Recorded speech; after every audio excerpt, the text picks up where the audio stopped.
Une petite fille pauvre se présente pour le poste de chef dans un restaurant de luxe et dit au propriétaire milliardaire « J'ai besoin de ce travail pour sauver ma mère ».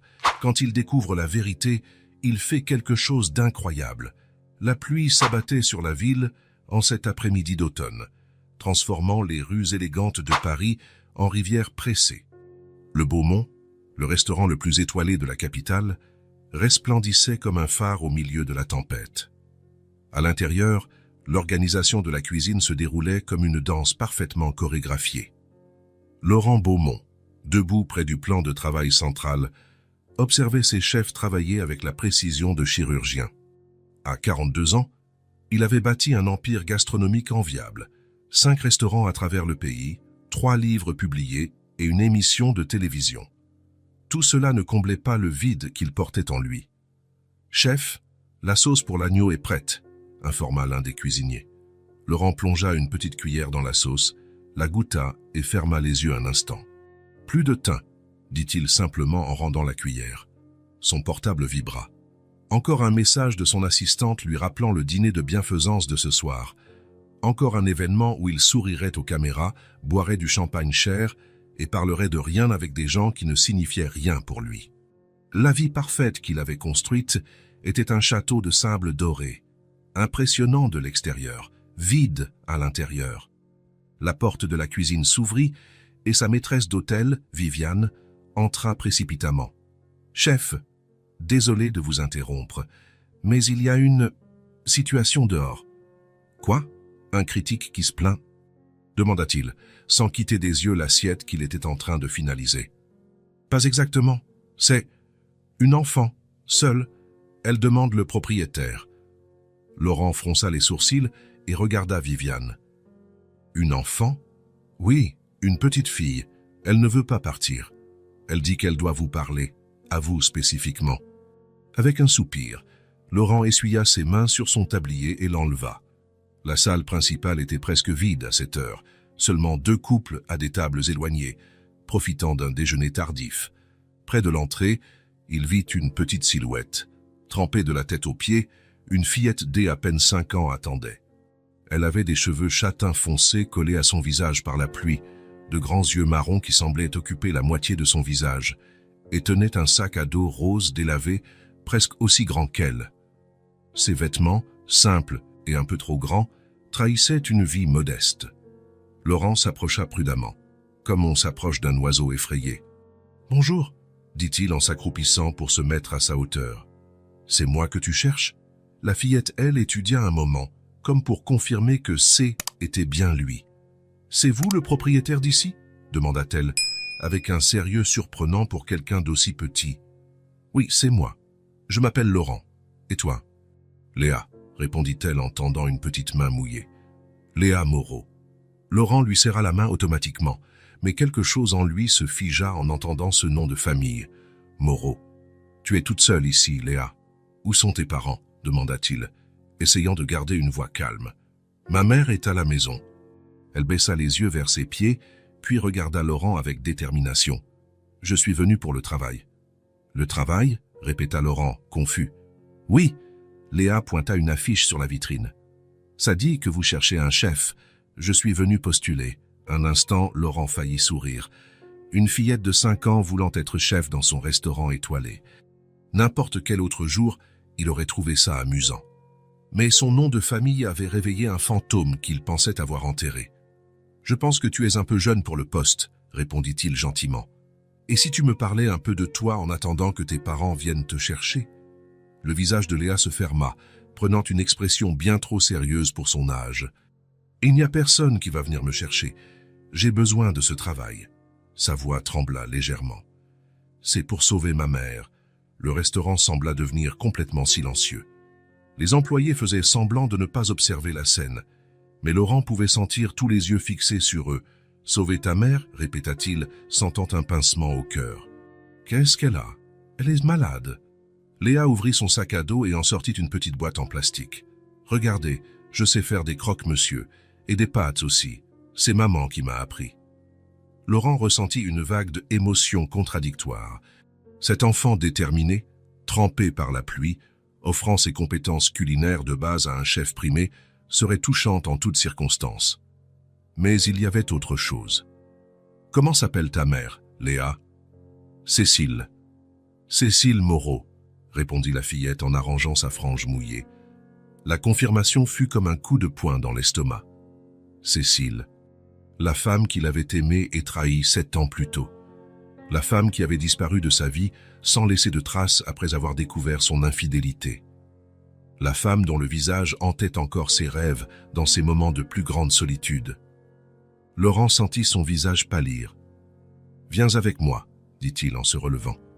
On va d'abord te sécher, et ensuite nous parlerons de ce travail. » Il conduisit Léa jusqu'à son bureau à l'arrière du restaurant.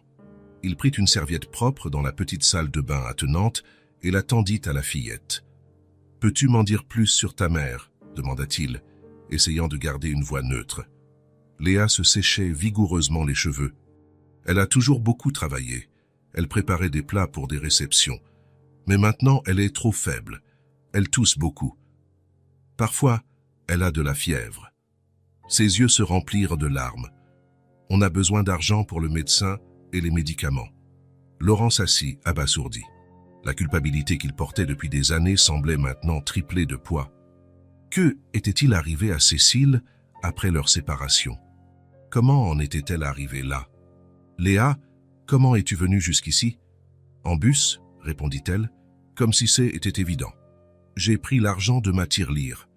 J'ai vu le restaurant quand on est passé en bus ce matin, et il y avait une pancarte qui disait que vous cherchiez un chef.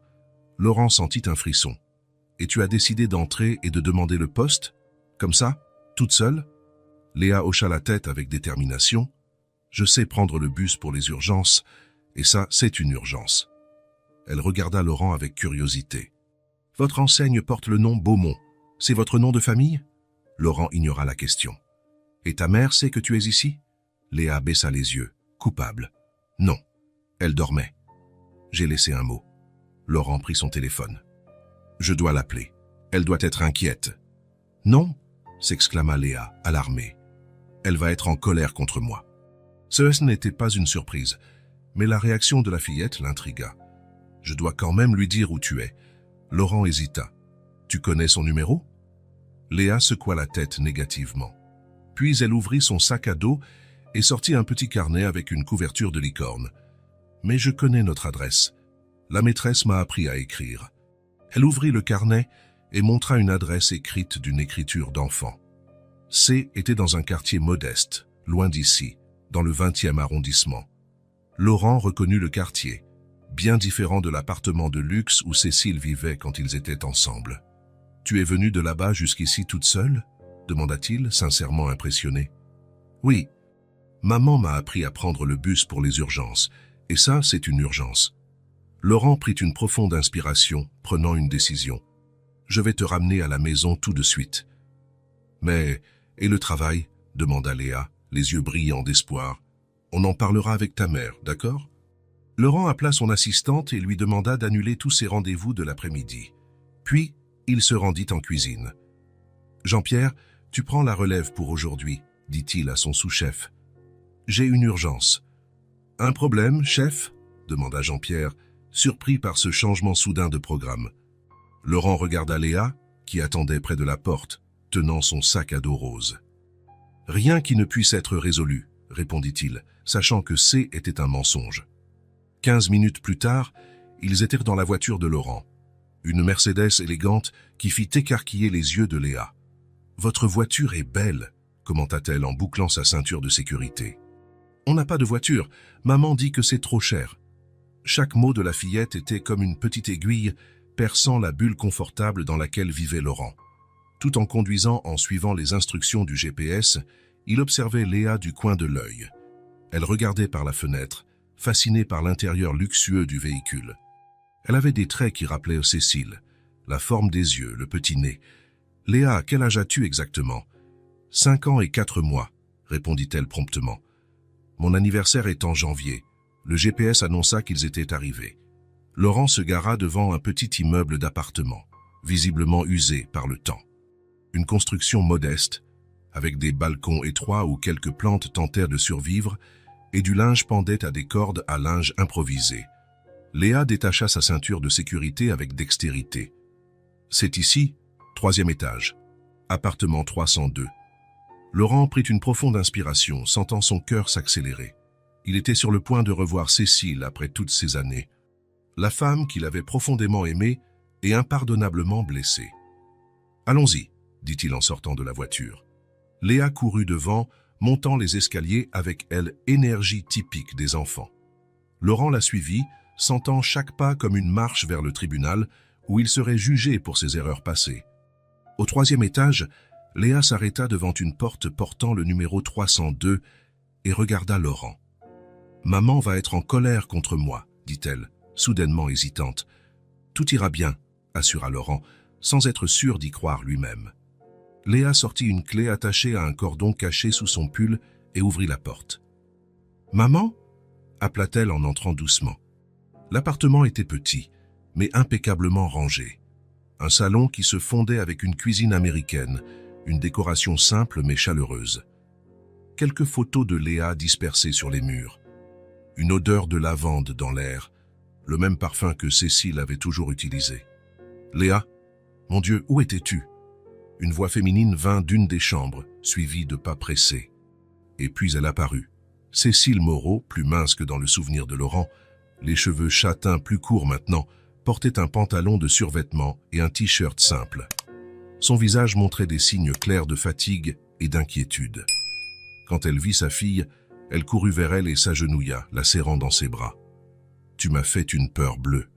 J'ai trouvé ton mot et j'ai failli avoir une crise cardiaque. Comment as-tu pu sortir toute seule comme ça ?»« Désolée, maman, » murmura Léa contre l'épaule de sa mère. C'est alors que Cécile remarqua la présence de Laurent. Ses yeux écarquillèrent, et elle tira instinctivement Léa plus près d'elle, comme pour la protéger. « Vous » dit-elle, avec un mélange de choc et de colère. « Qu'est-ce que vous faites ici ?» Laurent resta immobile à l'entrée, incapable de détourner le regard. Cécile. Après toutes ces années, elle était différente, mais était toujours elle, la femme qu'il n'avait jamais pu oublier complètement. « Votre fille est apparue dans mon restaurant, » expliqua-t-il, en gardant une voix calme. « J'ai pensé qu'il valait mieux la ramener personnellement. » Cécile regarda Léa avec une expression d'incrédulité. « Tu es allée à son restaurant? Pourquoi ?» Léa, semblant plus petite sous le regard interrogateur de sa mère, répondit à voix basse « Je voulais trouver un travail pour acheter tes médicaments. » Les yeux de Cécile se remplirent de larmes. Elle serra de nouveau sa fille dans ses bras, plus fort cette fois. « Oh, Léa, tu ne devrais pas t'inquiéter pour ça. » Laurent fit un pas en avant. « Cécile, je ne savais pas. Si j'avais eu la moindre idée que vous traversiez des difficultés... » Elle se leva rapidement, se plaçant entre lui et Léa. « Vous, qu'est-ce que vous faites ici ?» Son ton était tranchant comme un couteau. « Je n'ai pas besoin de votre aide. Vous m'avez fait trop de mal. Cécile, s'il vous plaît, je veux juste aider. » Maintenant, l'amertume dans sa voix était palpable. « Après tout ça, après tout ce temps, vous n'avez pas ce droit. » Laurent sentit chaque mot comme un coup, mais il savait qu'il le méritait. « Je comprends votre colère, mais il ne s'agit pas de moi ou de vous. Léa m'a dit que vous êtes malade, que vous avez besoin de soins. Ce n'est pas votre problème. » Cécile croisa les bras sur la défensive. « Merci de l'avoir ramené. Maintenant, s'il vous plaît, partez. » Laurent hésita, regardant Léa, qui observait la scène avec des yeux effrayés. « Cécile, s'il vous plaît, pouvons-nous parler? Juste une minute? Nous n'avons rien à nous dire. » Elle montra la porte. « Sortez de chez moi. » Laurent tenta de discuter à nouveau, mais l'expression déterminée de Cécile montrait clairement qu'il n'y avait aucune place pour la négociation. Il hocha lentement la tête. « Très bien, je m'en vais. » Il sortit une carte de sa poche et la posa sur la table près de l'entrée. « Mon numéro, au cas où vous changeriez d'avis. » Avant de partir, il regarda Léa une dernière fois. « J'ai été ravi de te rencontrer, Léa. Ta mère a de la chance d'avoir une fille aussi courageuse. » En fermant la porte derrière lui, Laurent sentit un poids écrasant sur sa poitrine. Il s'arrêta dans le couloir, s'appuyant contre le mur. L'image de Cécile, visiblement malade et luttant pour survivre, contrastait brutalement avec la vie de luxe qu'il menait.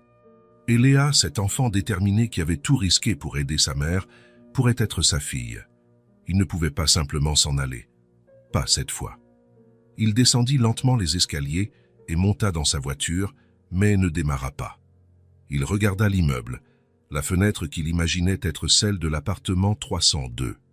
La culpabilité qu'il portait depuis des années avait maintenant un visage, un nom, une conséquence tangible. Il prit son téléphone et composa le numéro de Jean-Pierre, son sous-chef. « J'ai besoin d'un service », dit-il dès qu'il répondit. « Cette soupe spéciale que nous faisons pour les clients VIP, peux-tu en préparer une portion et la faire livrer à l'adresse que je vais te donner ?» Il fit une pause et ajoute un panier de fruits frais, les meilleurs que nous ayons. C était un petit geste, insignifiant face à ce qu'il avait fait, mais C était un début. Laurent n'allait pas abandonner facilement cette fois. Léa lui avait inconsciemment donné une seconde chance, une opportunité de rédemption qu'il ne méritait pas, mais qu'il saisirait de toutes ses forces. Il démarra la voiture, mais ne rentra pas chez lui. Il se rendit au bureau de son avocat. Il devait découvrir comment il pourrait aider Cécile et Léa sans envahir leur vie. La pluie avait cessé, mais la tempête dans son cœur ne faisait que commencer. Le lendemain matin de sa rencontre avec Léa, Laurent se réveilla avant son réveil. Il resta allongé, fixant le plafond de son penthouse, le luxe environnant lui paraissant soudain excessif. L'image de la petite Léa, trempée par la pluie, déterminée à obtenir un emploi pour aider sa mère malade, ne quittait pas son esprit. Il ne pouvait pas non plus oublier le regard de Cécile, un mélange de choc, de colère et de fatigue. Ce haine n'était pas la Cécile qu'il avait connue. La femme vibrante, pleine de vie et de rêves, luttait maintenant pour survivre et élever une fille seule. Laurent se leva et, tout en prenant son café, prit une décision. Il ne pouvait pas changer le passé, mais il pouvait faire quelque chose pour le présent. Il prit son téléphone et appela son assistant personnel. « Samuel, j'ai besoin que tu fasses quelques courses et livraisons aujourd'hui. C'est important. » 2 heures plus tard, Laurent observait depuis sa voiture garée à une distance discrète de l'immeuble de Cécile. Un livreur portait 2 grands paniers jusqu'à l'entrée. Il avait donné des instructions spécifiques, laisser à la porte, sonner et partir. Aucune mention de l'expéditeur. Les paniers contenaient l'essentiel, des fruits frais, des légumes, du pain artisanal, des fromages, de la viande de bonne qualité, du lait, des œufs et quelques articles qu'il imaginait que Léa aimerait, des céréales colorées, du chocolat, des biscuits en forme d'animaux. À côté de tout cela, 2 livres de cuisine pour enfants, soigneusement choisis pour son âge.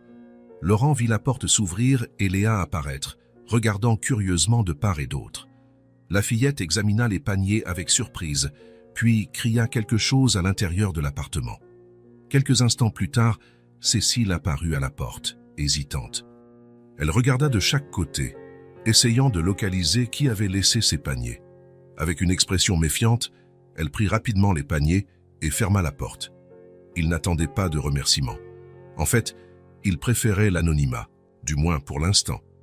Il savait que Cécile devinerait probablement qui les avait envoyés, mais cela n'avait pas d'importance.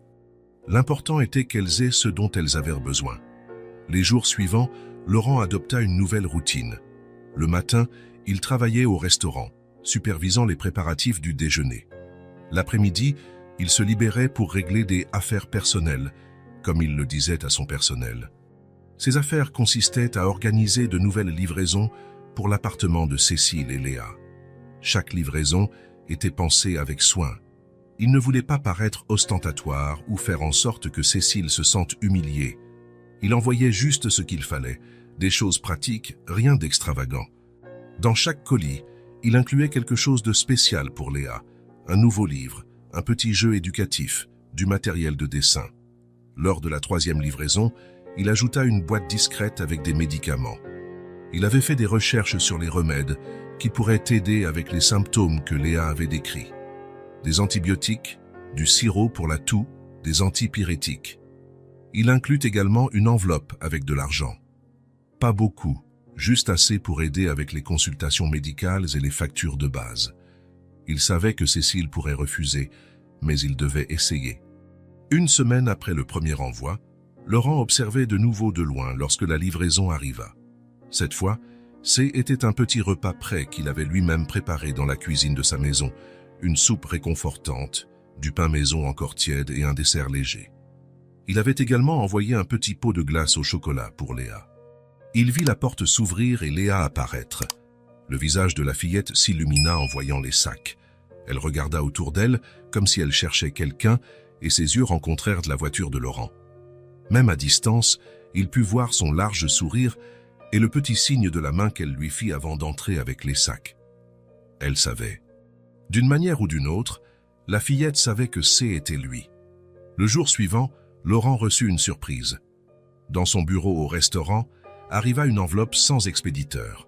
À l'intérieur, il y avait un dessin fait au crayon de couleur. Une fillette souriante tenant des paniers de nourriture. Dans le coin inférieur, avec l'écriture maladroite d'une enfant de 5 ans, était écrit « Merci pour les bonnes choses, de Léa ». Laurent sentit un nœud dans sa gorge. Il rangea soigneusement le dessin dans son dossier. Ce petit geste signifiait plus que n'importe quel remerciement formel. Les livraisons se poursuivirent au fil des semaines, des fruits frais le lundi, des livres pour Léa le mercredi, des repas faits maison le week-end, des médicaments si nécessaires. Discrètement, il commença également à payer certaines factures, le loyer, l'électricité.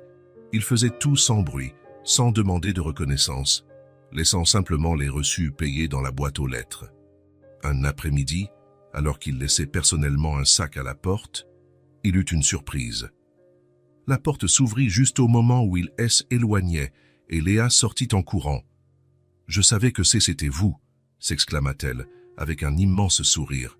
« Je vous ai vu par la fenêtre. » Laurent se retourna, incertain. Il ne voulait pas forcer une rencontre avec Cécile, qui n'était probablement pas encore prête à le voir. « Salut, Léa », dit-il, en s'accroupissant pour se mettre à sa hauteur. « Comment vas-tu ?»« Mieux », répondit-elle, excitée. « Maman aussi.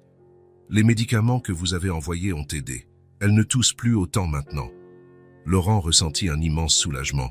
« Je suis content de l'entendre. Pourquoi vous nous apportez des choses ?» demanda Léa avec la curiosité directe des enfants. Un instant, Laurent ne sut que répondre. Comment expliquer la culpabilité, le regret et la rédemption à une enfant de 5 ans? « Parce que je veux aider, » dit-il finalement.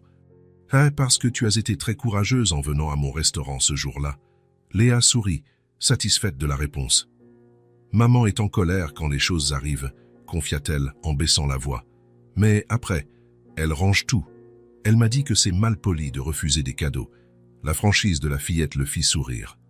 Au moins, Cécile acceptait son aide, même si était à contre-cœur. « Léa !» La voix de Cécile vint de l'intérieur de l'appartement. « Avec qui parles-tu » Le visage de la fillette se contracta de culpabilité. « Je dois y aller, » dit-elle rapidement. « Merci pour la glace de la semaine dernière. Celle à la fraise est ma préférée. » Avant que Laurent ne puisse répondre, elle prit le sac de la livraison et courut à l'intérieur. Par l'entrebâillement de la porte, Laurent entrevit Cécile. Leurs regards se croisèrent un bref instant avant qu'elle ne ferme la porte. Il n'y eut pas de sourire, pas de signe de la main. Juste un regard, moins hostile qu'avant, peut-être. Ça était le maximum qu'il pouvait espérer pour le moment. La semaine suivante, Laurent prépara quelque chose de spécial. Il découvrit par Léa, lors de l'une de leurs brèves rencontres, que sa mère avait du mal à dormir. Il inclut dans la livraison un petit flacon d'huile de lavande et une infusion d'herbes apaisantes que sa propre mère avait l'habitude de préparer. En arrivant à l'immeuble, il remarqua une petite silhouette attendant à l'entrée. Léa était assise sur les marches, balançant ses jambes avec impatience. En le voyant, elle se leva d'un bond. « Vous êtes venu » s'exclama-t-elle. « J'ai quelque chose pour vous. » Elle tendit une enveloppe froissée. Laurent l'ouvrit avec soin et trouva un autre dessin. Cette fois, il montrait 3 personnages. Un petit, clairement Léa, un plus grand à côté, qui devait être Cécile, et un 3e personnage avec ce qui semblait être une toque de chef. « C'est nous », expliqua Léa en pointant du doigt. « Moi, maman et vous. » Laurent sentit un pincement au cœur. « C'est un très beau dessin, Léa, merci.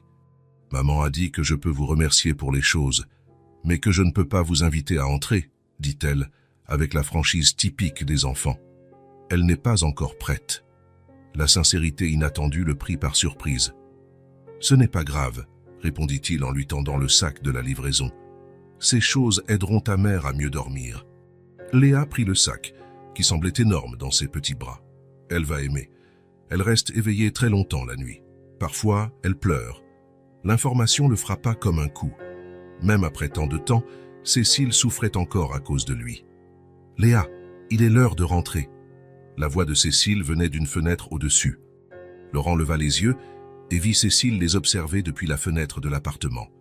Leurs regards se croisèrent un instant. Il ne fit pas de signe, ne sourit pas. Il maintint simplement le regard, essayant de transmettre à travers lui tout ce qu'il ne pouvait pas dire avec des mots. Cécile fut la première à détourner le regard. « J'arrive, maman !» cria Léa, puis elle se tourna vers Laurent. « Merci pour les choses. Maman ne le dit pas, mais je sais qu'elle vous remercie aussi. » Sur ce, la fillette courut à l'intérieur de l'immeuble, portant le lourd sac comme si c'était un trésor. Laurent resta immobile un moment, regardant la fenêtre maintenant vide. Ce n'était pas grand-chose, mais c'était un début. Cécile permettait à Léa de lui parler.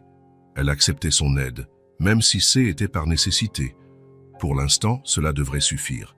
Ses gestes silencieux continueraient, patients et constants comme la marée.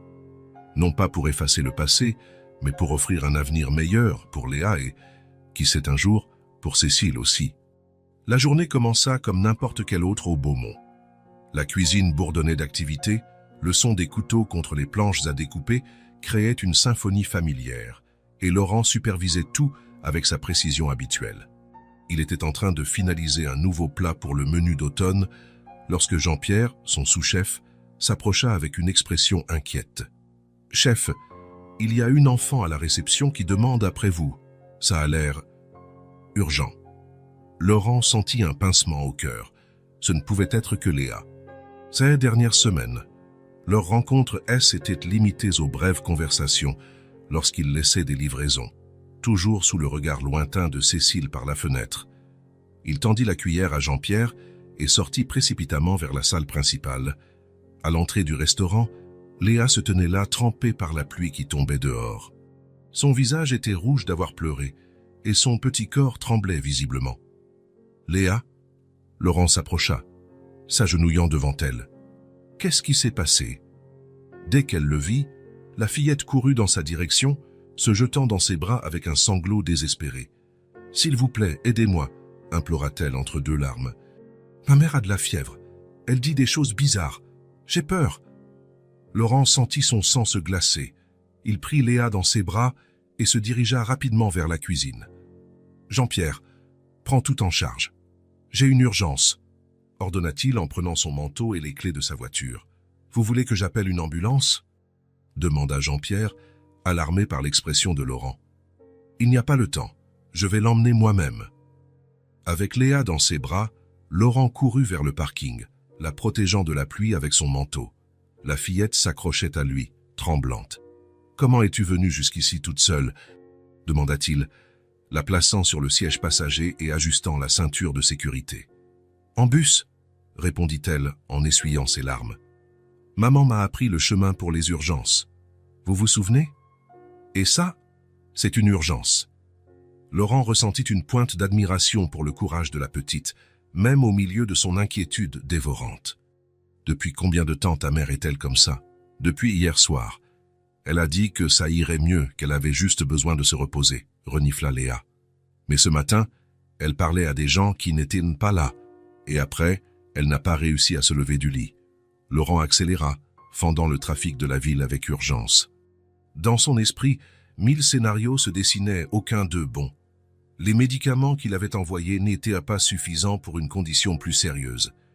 Il aurait dû insister pour que Cécile consulte un médecin correctement. En moins de 10 minutes, ils arrivèrent à l'immeuble. Laurent prit de nouveau Léa dans ses bras et monta les escaliers 4 à 4. « La clé !»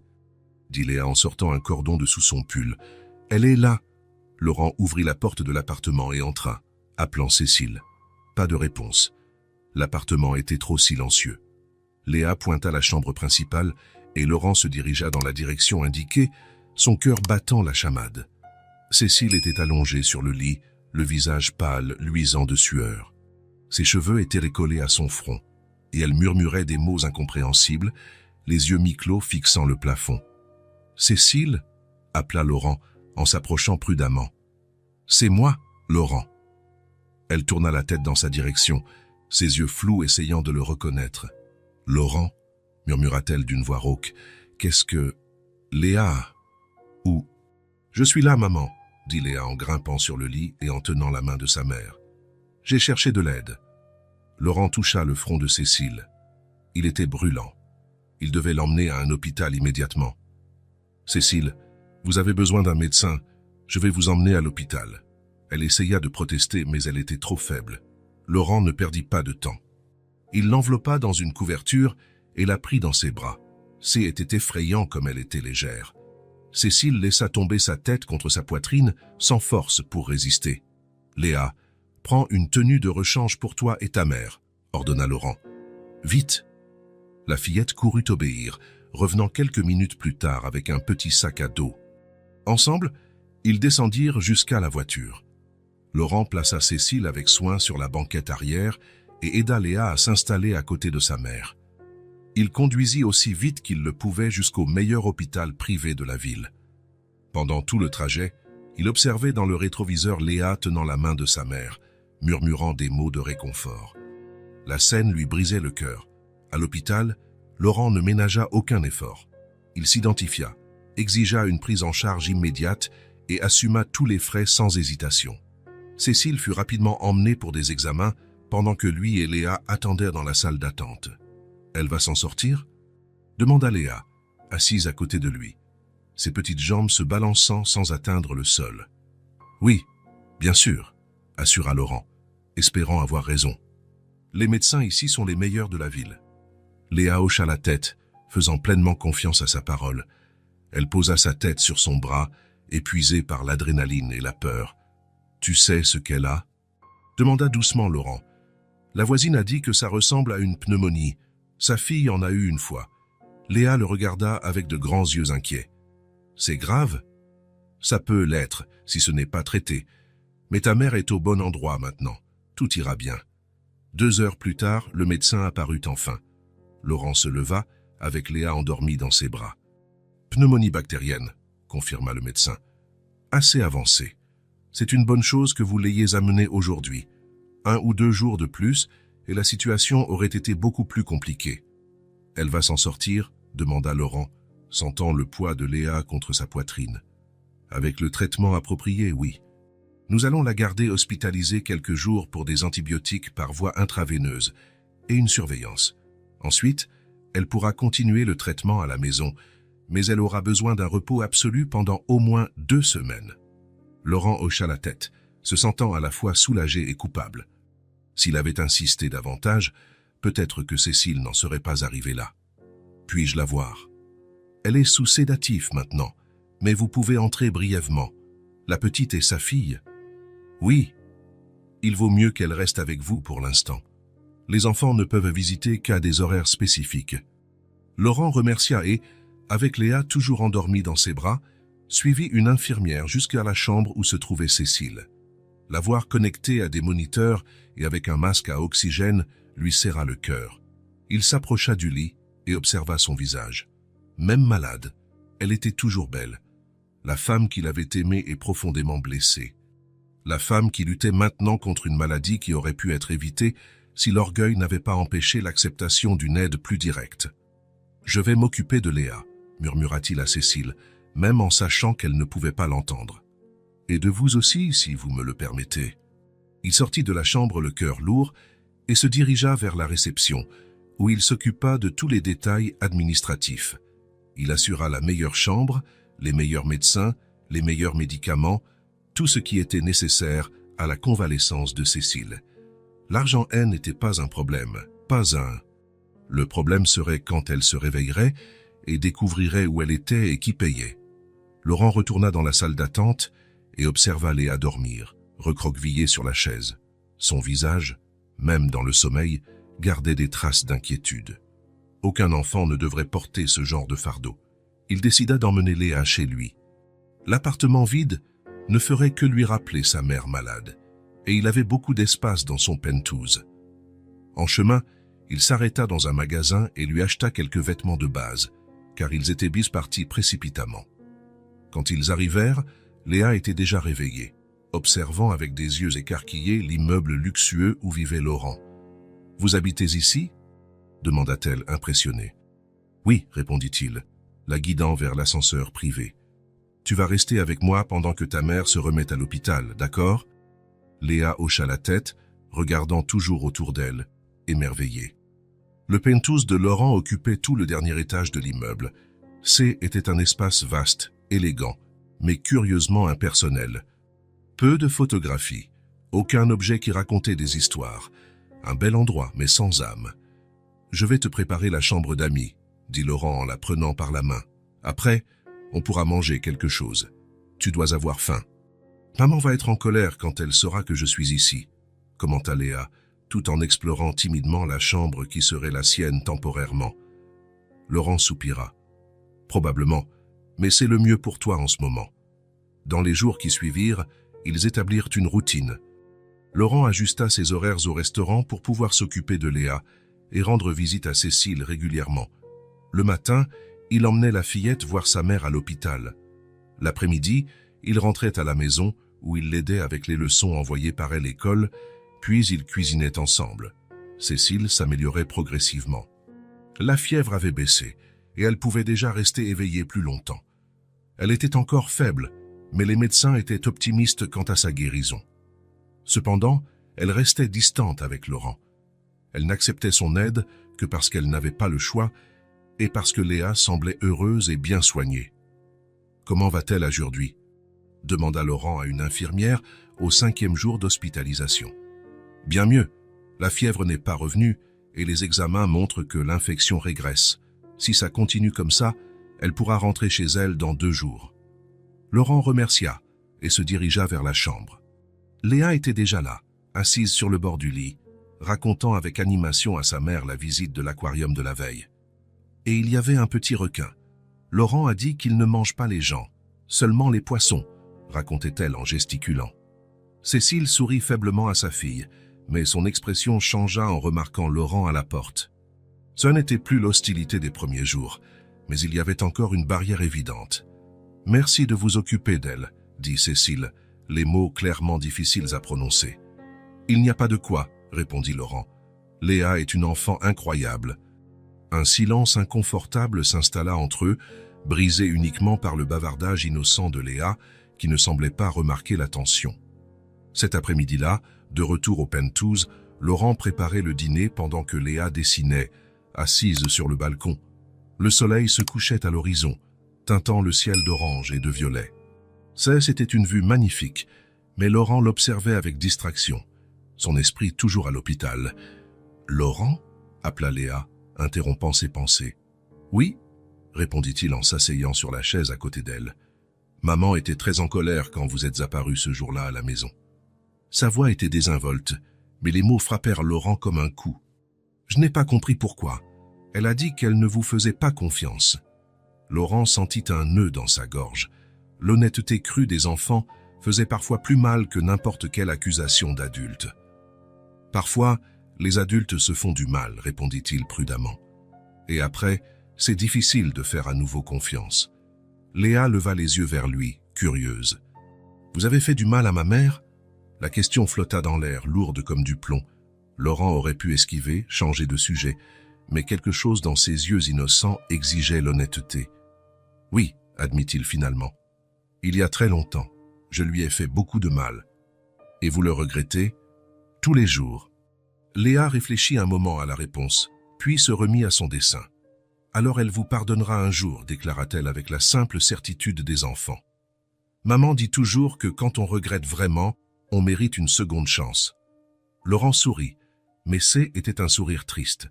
Si seulement C était aussi simple. « Qu'est-ce que tu dessines ?» demanda-t-il, changeant délibérément de sujet. « Notre maison, » répondit Léa en montrant le dessin. « Regardez, c'est vous, c'est maman, et c'est moi. » Sur le papier, 3 bonhommes allumettes souriaient devant une maison colorée. Une famille. Une possibilité que Laurent n'avait jamais vraiment considérée comme possible. Il déglutit, sentant le poids de la méfiance et de l'histoire mal résolue entre lui et Cécile. Mais en regardant Léa, avec sa foi inébranlable en la rédemption, il sentit une étincelle d'espoir. Le téléphone sonna, interrompant le moment. C était l'hôpital. Cécile avait demandé des nouvelles de Léa et voulait lui parler. Laurent passa le téléphone à la fillette, qui discuta avec animation avec sa mère pendant quelques minutes. En observant Léa parler au téléphone, Laurent se permit d'imaginer, un bref instant, ce que ce serait d'avoir cette routine tous les jours. Une famille, un vrai foyer. Mais il savait que le chemin vers ce rêve, s'il existait, serait long et difficile. La confiance, une fois brisée, était comme un vase éclaté. On pouvait le recoller, mais les fissures resteraient toujours visibles. Pourtant, en regardant le dessin de Léa, avec ses 3 personnages souriants se tenant la main, Laurent se permit un moment d'espoir. Peut-être, juste peut-être, y avait-il un chemin de retour. Pas vers ce qu'ils étaient avant, mais vers quelque chose de nouveau, quelque chose de meilleur. La convalescence de Cécile progressait bien. Après une semaine à l'hôpital, les médecins autorisèrent enfin sa sortie, à condition qu'elle observe un repos absolu pendant au moins 2 semaines de plus. Laurent avait offert son appartement. Il y avait beaucoup de place, et ce serait plus confortable pour elle, mais Cécile refusa catégoriquement. Elle préférait rentrer chez elle, dans son propre espace. Laurent n'insista pas. Au lieu de cela, il s'arrangea pour que son appartement soit prêt à la recevoir. Nettoyage professionnel, garde-manger approvisionné, et même un nouveau matelas orthopédique. Et, bien sûr, il engagea une infirmière pour l'accompagner pendant la journée, lorsque Léa serait à l'école. « Je n'ai pas besoin d'une babysitter », protesta Cécile, lorsque Laurent expliqua l'arrangement. « Ce n'est pas une babysitter, c'est une professionnelle de la santé », corrigea-t-il, en gardant une voix calme. Le médecin a été clair sur la nécessité d'un repos absolu. Cécile soupira, visiblement mal à l'aise de dépendre de lui, mais finit par céder. À la surprise de Laurent, lorsqu'ils se dirent au revoir à l'hôpital, elle le regarda directement pour la première fois depuis leur retrouvaille. « Merci », dit-elle simplement, « de vous être occupé de Léa. Et pour tout ça ». Laurent hocha simplement la tête. Les mots semblaient inadéquats à ce moment-là. Durant les semaines qui suivirent, une nouvelle routine s'installa. Laurent emmenait Léa à l'école le matin avant de se rendre au restaurant. L'après-midi, il passait à l'appartement de Cécile pour laisser des provisions fraîches et vérifier que tout allait bien. Le week-end, il emmenait Léa en promenade, donnant à Cécile le temps de se reposer convenablement. C'est pendant ces moments avec Léa que Laurent commença à remarquer des choses curieuses chez la fillette. Un samedi ensoleillé, ils étaient au parc, mangeant une glace sur un banc à l'ombre. Laurent observait Léa lécher soigneusement les bords de la glace pour éviter qu'elle ne coule sur les côtés. « Pourquoi vous me regardez comme ça ?» demanda la fillette en levant les yeux vers lui. Laurent sourit. « J'observe juste comment tu manges ta glace. Très méthodique. »« Méthodique ?» répéta-t-elle, en essayant de prononcer le nouveau mot. « Ça veut dire que tu fais les choses de manière organisée, étape par étape. » Léa hocha la tête, satisfaite de l'explication, et reporta son attention sur la glace. C'est alors que Laurent remarqua, tout en réfléchissant, elle bougeait sa langue dans le coin de sa bouche. C était un geste curieux, qui pour une raison quelconque lui semblait familier. Le jour suivant, il préparait le déjeuner pour eux deux dans la cuisine de son appartement. Il décida de faire une salade Waldorf pour accompagner le plat principal. « Tu aimes les noix, Léa ?» demanda-t-il en montrant un paquet de noix. Le visage de la fillette se contracta en une grimace. « Je ne peux pas en manger. Ça me donne des rougeurs et des démangeaisons. Le médecin a dit que je suis allergique. » Laurent haussa les sourcils, surpris. « Je suis aussi allergique aux noix, » commenta-t-il en rangeant le paquet dans le placard. « Depuis que je suis enfant. »« Vraiment ?»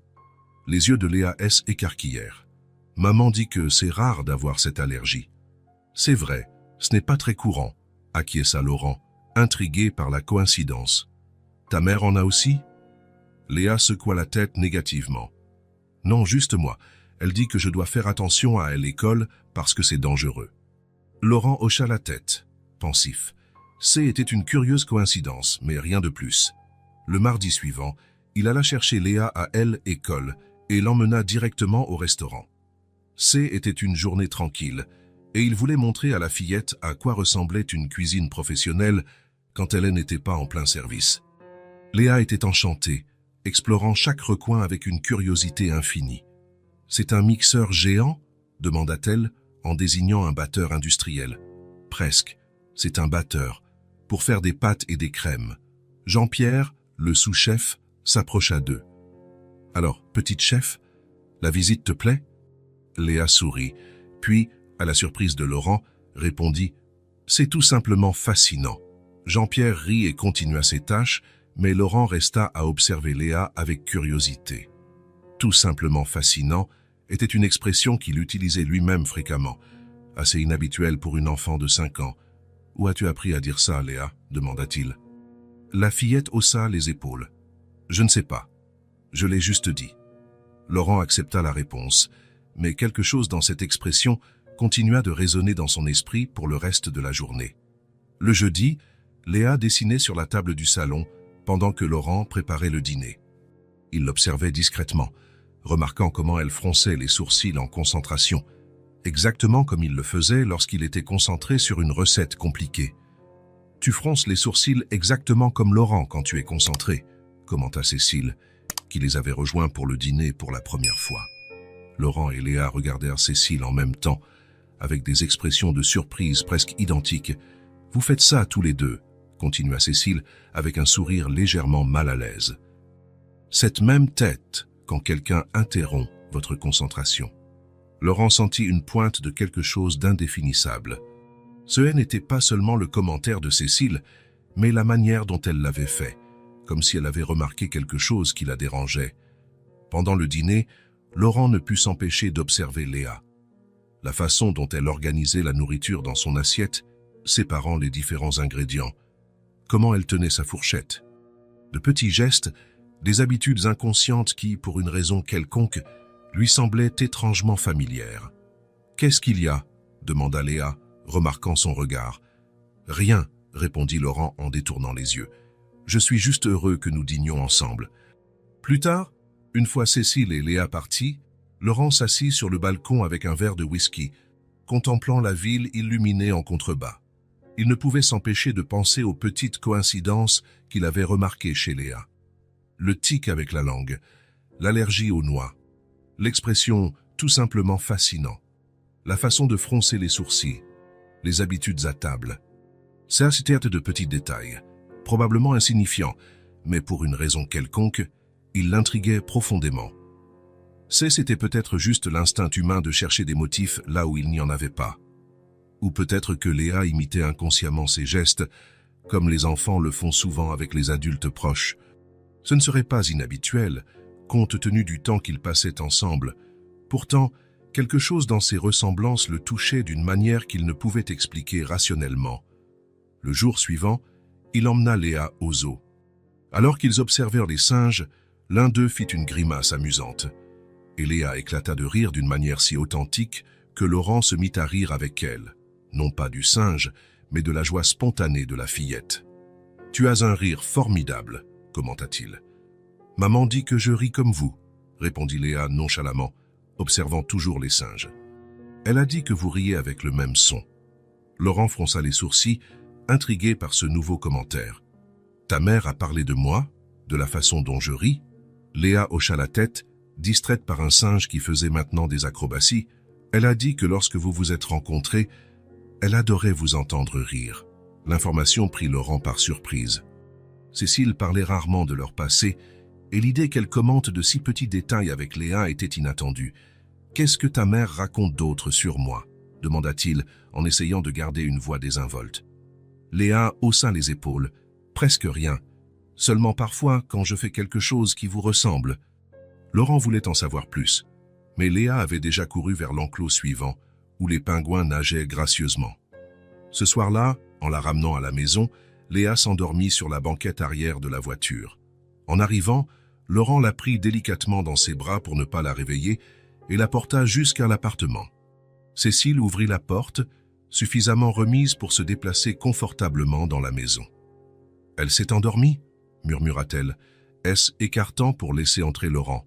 « Sur le chemin du retour, répondit-il, également à voix basse, je vais la mettre au lit. » Cécile hocha la tête et le guida jusqu'à la chambre de Léa. Laurent coucha la fillette avec soin et s'éloigna, observant son visage serein dans le sommeil. Il y avait quelque chose dans ce profil, dans la courbe du nez, dans la forme du menton, qui le fascinait sans qu'il sache exactement pourquoi. De retour dans le salon, il trouva Cécile en train de préparer du thé. « Vous voulez une tasse ?» offrit-elle, le surprenant par ce geste d'hospitalité. « J'accepte, merci », répondit-il en s'asseyant à table.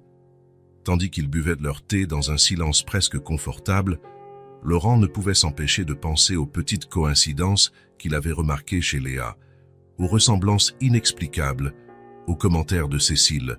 « Léa m'a dit quelque chose de curieux aujourd'hui », commenta-t-il finalement. « Elle a dit que tu penses que nous rions de la même manière. » Cécile se figea un instant, puis se détendit visiblement, bien que ses yeux restassent alertes. « Elle a une mémoire impressionnante, » répondit-elle en évitant son regard. « J'ai mentionné ça une fois, il y a très longtemps. Elle a aussi dit que tu remarques quand elle fait des choses qui me ressemblent. » Cécile prit une gorgée de thé, essayant clairement de gagner du temps.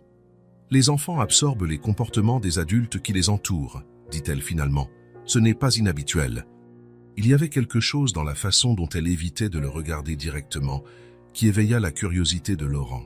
« C'est fascinant de voir comment on remarque ces petites ressemblances, n'est-ce pas ?» observa-t-il. « Comme l'allergie aux noix que nous avons tous les deux. Ou comment elle fronce les sourcils de la même manière que moi quand elle est concentrée. » Cécile se leva brusquement, portant sa tasse à elle éviée. « Il se fait tard, dit-elle, le dos tourné. Merci d'avoir emmené Léa au zoo. Elle a adoré. » Laurent comprit le message. Il était temps de partir, mais les questions dans son esprit ne cessaient de se multiplier. « Bien sûr, » répondit-il en se levant. « Moi aussi, j'ai adoré. » À la porte, Cécile le regarda enfin, et il y avait quelque chose de vulnérable dans ses yeux que Laurent ne parvenait pas à interpréter. « Bonne nuit, Laurent, » dit-elle, presque dans un murmure. « Bonne nuit, Cécile. » Sur le chemin du retour, les petites coïncidences tourbillonnaient dans son esprit comme les pièces d'un puzzle incomplet. Il y avait quelque chose là, quelque chose qui l'intriguait profondément, quelque chose au-delà de la simple affection qu'il avait développée pour Léa. Ces étaient comme de petits échos, des reflets subtils qui le touchaient d'une manière qu'il ne pouvait expliquer. Et même s'il essayait de se convaincre que ce N n'était que des coïncidences, il ne pouvait s'empêcher de sentir qu'il y avait quelque chose de plus, quelque chose d'important qu'il ne parvenait pas encore à voir clairement. Les conversations avec Léa, ses observations innocentes et étonnamment profondes, le touchèrent d'une manière qui allait au-delà de la simple amitié. Ça était une connexion qu'il ne pouvait nommer, mais qu'il sentait grandir chaque jour. Et entre les lignes des réactions de Cécile, dans les regards détournés et les phrases interrompues, il sentait qu'il y avait une histoire non racontée, un secret qui expliquait peut-être toutes ces petites coïncidences qui l'intriguaient tant. L'appartement de Laurent était bien trop silencieux cette nuit-là. Après des semaines à s'occuper de Léa et à suivre la convalescence de Cécile, la solitude de son penthouse semblait presque tangible. Les lumières de la ville clignotaient à travers les fenêtres panoramiques, mais il les remarquait à peine, perdu dans ses pensées. Les coïncidences qu'il avait notées chez Léa continuaient de le hanter. La façon dont elle bougeait sa langue quand elle était concentrée, l'allergie aux noix, les expressions identiques aux siennes. Il y avait quelque chose là qu'il ne pouvait expliquer, une pièce manquante au puzzle. Laurent se servit un verre de whisky et se dirigea vers le balcon. La nuit était claire, avec des étoiles visibles malgré les lumières de la ville. Il se souvint à quel point Cécile aimait observer le ciel nocturne. « Chaque étoile est une histoire », disait-elle souvent, et ensemble, elles forment quelque chose de bien plus grand. Il n'avait pas pensé à cette phrase depuis des années. Pourquoi maintenant? Pourquoi tous ces souvenirs refaisaient-ils surface? Peut-être était-il temps d'affronter le passé. Avec une détermination renouvelée, Laurent laissa son verre sur la table et se dirigea vers la pièce qu'il utilisait comme bureau. Au fond du placard, derrière des boîtes de documents et des objets rarement utilisés, il y avait quelque chose qu'il avait évité pendant des années. Une vieille boîte en carton, fermée par du ruban adhésif jauni par le temps. Il la sortit, sentant le poids, pas seulement physique, de cet objet. Il l'emmena dans le salon et la posa sur la table basse. Pendant quelques minutes, il se contenta de l'observer, comme pour rassembler son courage. Finalement, avec un profond soupir, il retira le ruban adhésif et ouvrit le couvercle. L'odeur du passé le frappa immédiatement. Papier ancien, parfum estompé, souvenirs poussiéreux. À la surface, une photographie. Lui et Cécile, enlacés devant un lac, souriant à l'appareil photo. Il ne se souvenait pas de qui avait pris cette photo, mais il se souvenait parfaitement de ce jour. C était lors d'un week-end dans une maison de campagne, loin de l'agitation de la ville. Cécile était radieuse, les cheveux flottant au vent. Laurent prit la photo, passant son pouce sur l'image. Cécile semblait si jeune, si pleine de vie. Lui aussi. Ses yeux avaient un éclat qui était éteint depuis longtemps. Sous la photographie, il y avait une petite boîte en velours. Il l'ouvrit, révélant une paire de boucles d'oreilles en argent avec de petites pierres bleues, son premier cadeau à Cécile. Il se souvenait de sa nervosité en le lui offrant, de son sourire en l'ouvrant. « Elles sont de la couleur de tes yeux », avait-il dit, et elle avait répondu en les mettant immédiatement. Un par un, Laurent sortit les objets de la boîte, des billets de cinéma gardés en souvenir, des cartes d'anniversaire, un petit ours en peluche qu'elle gardait sur son bureau. Chaque objet racontait une histoire, un moment de bonheur qui semblait maintenant appartenir à une autre vie. Au fond de la boîte, il trouva une liasse de lettres attachées par un ruban rouge. Son cœur s'accéléra. Des lettres qu'il avait écrites à Cécile après leur séparation. Des lettres qu'il n'avait jamais eu le courage d'envoyer. D'une main tremblante, il défit le ruban et ouvrit la première lettre. La date en haut indiquait 2 semaines après que Cécile l'ait quitté. « Cécile, je ne sais pas par où commencer. Les mots semblent inadéquats, vides face à ce que j'ai fait. J'ai trahi ta confiance de la pire manière possible. Pas seulement avec cette femme, mais avec mes choix, avec ma lâcheté. À ce moment-là, quand tu m'as confronté, j'aurais dû tout assumer. J'aurais dû implorer ton pardon.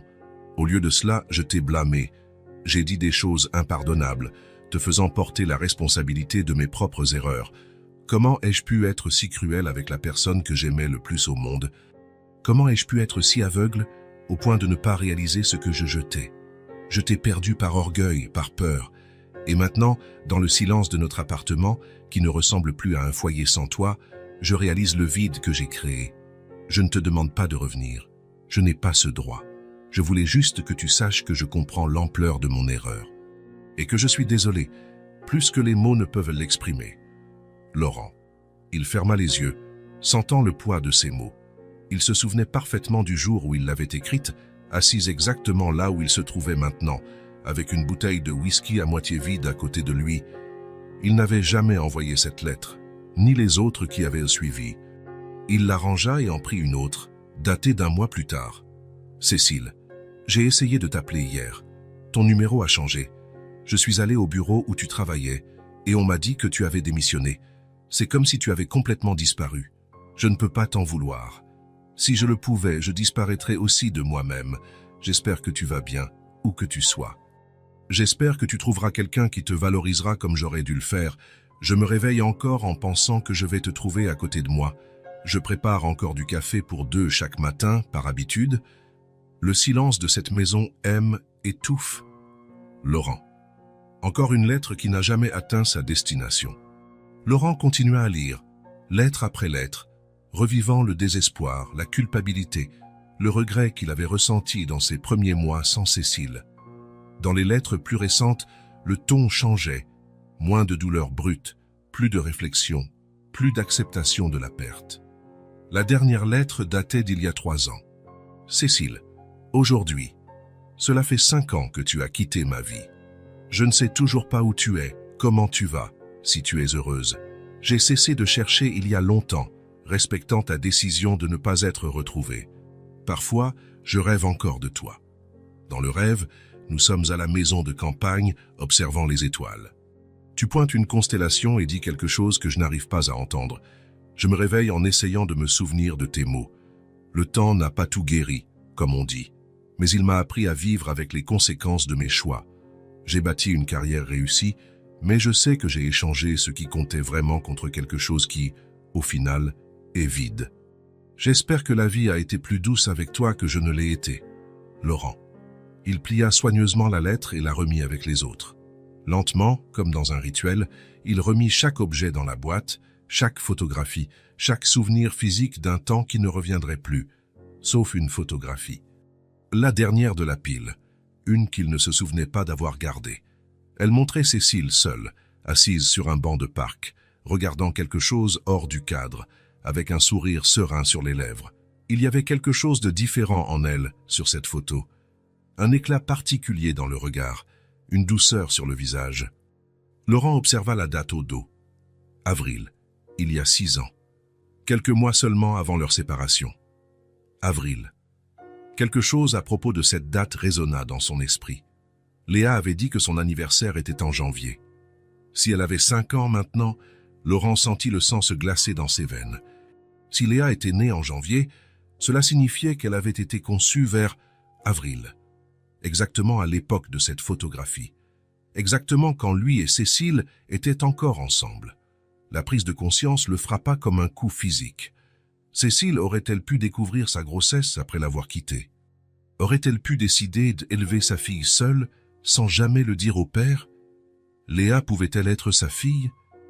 Laurent s'assit sur le canapé, la photographie toujours entre les mains, le cœur battant la chamade. Les petites coïncidences qu'il avait remarquées prenaient maintenant un nouveau sens. Ce N n'était pas seulement des ressemblances fortuites ou des comportements imités. Ce étaient des traits hérités. Ce était son sang qui coulait dans les veines de cette fillette. Des milliers de questions inondèrent de son esprit. Pourquoi Cécile ne lui avait-elle jamais rien dit? Pourquoi avait-elle choisi de élever sa fille seule, affrontant toutes les difficultés, toutes les luttes? Son erreur avait-elle été si impardonnable qu'elle avait préféré cacher l'existence d'une fille? Et puis, la question la plus douloureuse, combien de temps avait-il perdu? 5 ans. 5 ans de premiers pas, de premiers mots, de premiers sourires. 5 ans qui ne reviendraient jamais. Laurent sentit des larmes chaudes couler sur son visage. Il n'avait pas pleuré ainsi depuis le départ de Cécile. Maintenant, la douleur était différente, non seulement pour ce qu'il avait perdu, mais pour ce qu'il n'avait jamais connu. Il se souvint de chaque moment avec Léa au cours des dernières semaines, de la façon dont son cœur se dilatait quand elle souriait, de son inquiétude pour chaque détail de son bien-être, de la fierté inexplicable qu'il ressentait en la voyant apprendre quelque chose de nouveau. Était-ce des sentiments paternels? Son cœur aurait-il reconnu ce que son esprit ne savait pas encore? Laurent essuya ses larmes du dos de la main. Il devait connaître la vérité. Il devait demander directement à Cécile. Mais comment? Comment aborder un sujet si délicat, si potentiellement explosif? S'il se trompait, il pourrait détruire la fragile confiance qu'il reconstruisait. Et s'il avait raison, qu'est-ce que cela signifierait pour eux tous? Il regarda de nouveau la photographie entre ses mains. Cécile, peut-être enceinte, ignorant encore les tempêtes à venir. Quel choix différent aurait-il fait s'il avait su? Aurait-il été un homme meilleur, un meilleur compagnon, s'il avait su qu'un enfant était en route? Le regret le consumait. Non seulement pour l'erreur qu'il avait commise des années auparavant, mais pour tous les moments perdus, toutes les opportunités d'être partie prenante de la vie de sa fille, si Léa était vraiment sa fille. Laurent passa la nuit à revisiter chaque souvenir récent avec Léa, la façon dont elle penchait la tête quand elle était curieuse de quelque chose. Comment elle bougeait sa langue dans le coin de sa bouche quand elle était concentrée. Comment elle organisait la nourriture dans son assiette de manière méthodique.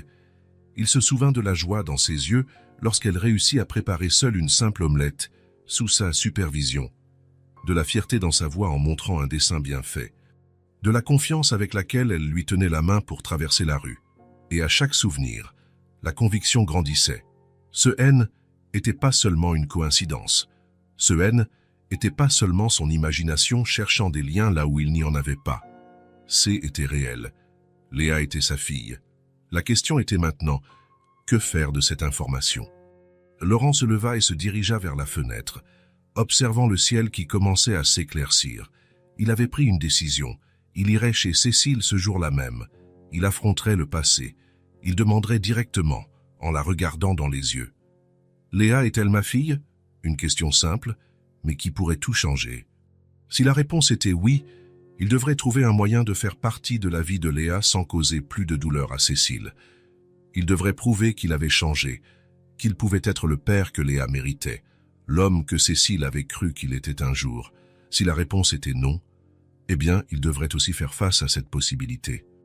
Il devrait accepter que les ressemblances N étaient que des coïncidences, que le lien qu'il ressentait avec Léa N était que de l'affection pour une adorable enfant, mais quelque chose en lui, une certitude profonde et inexplicable, lui disait qu'il était sur la bonne voie. Léa faisait partie de lui, et après 5 années perdues, il ne perdrait pas un jour de plus. Aux premières lueurs du matin, Laurent ferma la boîte à souvenirs, mais laissa la photographie de Cécile sur la table. Cette image représentait maintenant non seulement le passé, mais un avenir possible. Un avenir où peut-être, juste peut-être, il pourrait trouver la rédemption qu'il cherchait tant. La matinée était claire et fraîche lorsque Laurent se gara devant l'immeuble de Cécile. Il avait passé une nuit blanche, se retournant dans son lit, répétant mentalement ce qu'il dirait. Comment demande-t-on à une femme si elle vous a caché votre fille pendant 5 ans? Comment affronte-t-on une vérité qui peut tout changer? Il prit plusieurs profondes inspirations avant de sortir de la voiture. Dans ses mains, il n'avait qu'un petit sac de croissants frais, un prétexte pour sa visite, bien qu'il sût que Cécile ne serait pas dupe. Elle avait toujours eu le don de lire ses intentions, même quand il essayait de les cacher. Il monta lentement les escaliers, chaque marche semblant plus haute que la précédente. Au 3e étage, il s'arrêta devant la porte 302 et hésita. Peut-être qu'il se trompait. Peut-être qu'il était sur le point de détruire la fragile relation qu'ils avaient reconstruite. Peut-être valait-il mieux laisser le passé enterré. Mais il se souvint alors de Léa, de son sourire, de ses yeux curieux, de sa langue bougeant nerveusement au coin de sa bouche quand elle se concentrait, exactement comme lui. S'il y avait la moindre possibilité qu'elle soit sa fille, il devait le savoir. Il le lui devait. Il se le devait à lui-même. Il sonna. Quelques instants plus tard, la porte s'ouvrit, révélant Cécile. Elle semblait nettement mieux depuis la dernière fois qu'il l'avait vue. La couleur était revenue sur ses joues et ses cheveux étaient attachés en un simple chignon. Elle portait un jean et un t-shirt bleu clair, décontracté, mais élégant à sa manière simple. « Laurent, dit-elle, surprise, je ne vous attendais pas aujourd'hui. »« Désolé de passer sans prévenir, » répondit-il en lui tendant le sac. « J'ai apporté le petit déjeuner. » Cécile regarda le sac, puis son visage, et Laurent sut immédiatement qu'elle se rendait compte qu'il y avait autre chose à cette visite. « Léa est à l'école, » l'informa-t-elle en prenant le sac. « Elle ne rentre qu'après-midi. »« En fait, » commença Laurent, rassemblant son courage, « je suis venu pour vous parler. » Cécile le fixa un long moment, puis s'écarta. « Entrez. » L'appartement était plus lumineux que d'habitude, les rideaux ouverts, laissant entrer librement le soleil du matin. Il y avait des signes évidents de la convalescence de Cécile. La table du salon était couverte de tissus et de croquis, indiquant qu'elle avait repris son travail de styliste indépendante. « Je me sens beaucoup mieux, » commenta-t-elle, remarquant son regard. « Le médecin a dit que je peux recommencer à travailler tant que je n'exagère pas. »« Je suis heureux de l'entendre, » répondit sincèrement Laurent. Un silence inconfortable s'installa entre eux.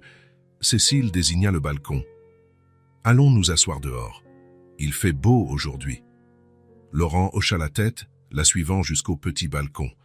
Il n'y avait que 2 chaises simples et une petite table, sur laquelle Cécile posa le sac de croissants. La vue n'avait rien d'exceptionnel, juste l'immeuble voisin et un coin de ciel, mais l'air frais rendait l'espace accueillant. Ils s'assirent, et pendant un moment, aucun d'eux ne parla. En bas, dans la rue, la vie continuait. Des gens pressés se rendant au travail, des enfants allant à l'école, un homme promenant son chien. Un monde normal, étranger au moment crucial qui se déroulait sur ce petit balcon.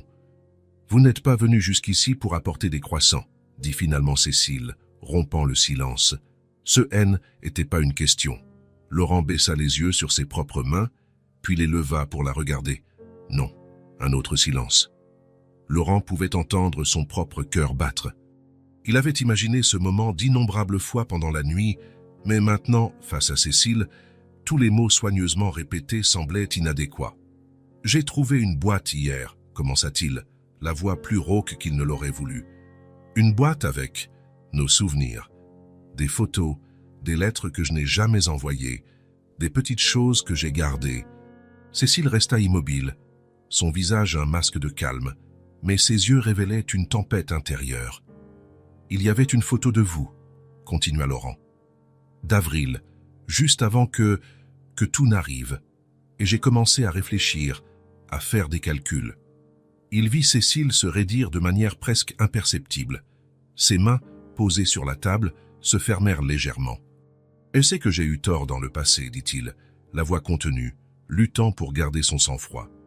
Je sais que mon aide ne répare pas ce que j'ai fait, mais j'ai besoin de savoir une chose. » Il fit une pause, respirant profondément. « Léa est-elle ma fille ?» Les mots restèrent en suspens dans l'air lourd, définitif. Il n'y avait pas de retour en arrière possible après ça. Cécile détourna le regard, le fixant sur un point lointain. Ses doigts tapotaient légèrement sur la table, une vieille habitude quand elle était nerveuse. Pendant un long moment, elle ne dit rien, et Laurent craignit qu'elle ne se lève simplement pour rentrer, le laissant sans réponse. Finalement, elle baissa les yeux vers le sol et prit une profonde inspiration. « Je pensais que je n'aurais jamais cette conversation avec vous, » dit-elle, la voix basse, presque un murmure. « Je pensais que nos chemins ne se croiseraient plus jamais. » Elle fit une pause, sans le regarder. « Vous m'avez fait beaucoup de mal. Savez-vous ce que c'est que d'aimer et d'être trahi ?» Sa voix trembla légèrement. « On n'oublie pas. Je vous aimais, Laurent, et vous avez tout jeté par la fenêtre. » Elle leva enfin les yeux, rencontrant les siens. Il y avait de la douleur là, mais aussi de la force. « Puis j'ai découvert la grossesse, et j'ai pensé que vous ne méritiez pas de le savoir. » La confirmation frappa Laurent comme une vague. Même s'il s'en était douté, même s'il avait fait le lien, entendre la vérité des lèvres de Cécile était différent. C était réel. C était irrévocable. Léa était sa fille. Laurent sentit quelque chose se briser en lui. Un barrage d'émotions contenues pendant des années, des décennies peut-être. Des larmes commencèrent à couler sur son visage, silencieuses d'abord, puis accompagnées de sanglots qu'il ne pouvait contrôler. Pour la première fois depuis qu'il était un garçon, Laurent Beaumont pleura ouvertement, sans essayer de se cacher, sans essayer de se retenir. Toutes les défenses, tous les masques qu'il avait construits au fil des ans tombèrent, ne laissant que l'homme nu, vulnérable, face à la vérité qui changeait tout. « J'ai une fille », murmura-t-il entre deux larmes, plus pour lui-même que pour Cécile. Toutes ces années, je ne savais même pas. Cécile observait, son propre visage un mélange d'émotions contradictoires. Il y avait de la colère là, du ressentiment pour les années de lutte solitaire, mais il y avait aussi autre chose, peut-être de la compréhension, peut-être même une pointe de regret pour sa propre décision. « Vous n'étiez pas prêt à être père, » dit-elle finalement. « Ni même à être mari, en fait. Vous avez choisi votre carrière avant tout, avant moi. » Laurent essuya ses larmes du dos de sa main, essayant de reprendre un peu de contrôle. « Vous avez raison, » admit-il, la voix encore étranglée. « J'ai été égoïste, arrogant. Je pensais que je pouvais tout avoir sans m'engager. Quand vous avez découvert pour l'autre femme, j'aurais pu implorer votre pardon, essayer de réparer les choses. Au lieu de cela, je vous ai reproché de m'étouffer créativement, de ne pas comprendre la pression que je vivais. » Il rit amèrement. Quelle excuse pathétique. La vérité, c'est que j'avais peur de l'engagement, de l'idée de construire une vie ensemble. Alors j'ai tout saboté. Un silence s'installa entre eux. Ce haine n'était plus un silence inconfortable, mais un silence plein de souvenirs, de douleurs, de vérités longtemps tues. « Si j'avais su pour Léa, » commença Laurent. « Ne dites pas ça, » l'interrompit Cécile en secouant la tête. « On ne peut pas réécrire le passé avec des « et si ». Vous étiez qui vous étiez, je suis qui je suis. Nous avons fait nos choix, mais j'ai changé, Cécile, » dit Laurent en se penchant en avant. « Je ne dis pas que je mérite votre pardon ou que nous pouvons revenir à ce que nous étions.